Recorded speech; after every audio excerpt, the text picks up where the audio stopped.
മുൻ DGPയെ ഭാര്യ കറിക്കത്തിക്കൊണ്ട് കൊലപ്പെടുത്തിയത് തന്റെയും മകളുടെയും ജീവൻ അപകടത്തിലാകുമെന്ന അവസ്ഥയെത്തിയപ്പോഴെന്ന് മൊഴി. കർണാടക മുൻ DGP ഓംപ്രകാശാണ് ഭാര്യ പല്ലവിയുടെ കുത്തേറ്റ് കൊല്ലപ്പെട്ടത്. കഴിഞ്ഞ ഒരാഴ്ചയായി വീട്ടിൽ പ്രശ്നങ്ങൾ നടന്നിരുന്നു. തോക്കു ചൂണ്ടി കൊലപ്പെടുത്തുമെന്ന് ഓംപ്രകാശ് ഭീഷണിപ്പെടുത്തി, തുടർന്ന് മർദ്ദിച്ചു. ഈ സമയം ഓംപ്രകാശിന്റെ ദേഹത്തേക്ക് പല്ലവി മുളകുപൊടി വിതറി വെളിച്ചെണ്ണ ഒഴിച്ചു. എന്നിട്ടും പിന്മാറാതായതോടെയാണ് ഗത്യന്തരമില്ലാതെ കറിക്കത്തിയെടുത്ത് കുത്തിയതെന്ന് പല്ലവി പോലീസിന് മൊഴി നൽകി.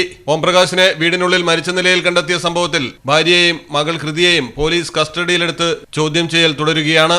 ഓംപ്രകാശ് തന്റെ സ്വത്ത് മകനും സഹോദരിക്കുമായി എഴുതി വെച്ചിരുന്നു. ഇതിന്റെ പേരിൽ പതിവായി വഴക്കുണ്ടായിരുന്നുവെന്നാണ് പോലീസിന് ലഭിച്ച വിവരം. 68-കാരനായ ഓംപ്രകാശ് ബീഹാർ സ്വദേശിയാണ്. 1981 ബാച്ച് IPS ഉദ്യോഗസ്ഥനും 2015 മുതൽ 2017 വരെ കർണാടക പോലീസ് മേധാവിയായിരുന്നു. ബംഗളൂരു HSR ലേഔട്ടിലെ 3 നിലകളിലുള്ള വീട്ടിലാണ് ഓംപ്രകാശും കുടുംബവും താമസിച്ചിരുന്നത്.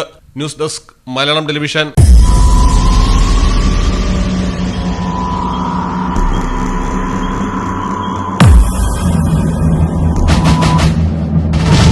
എന്നെ അനുഗ്രഹിക്കണം.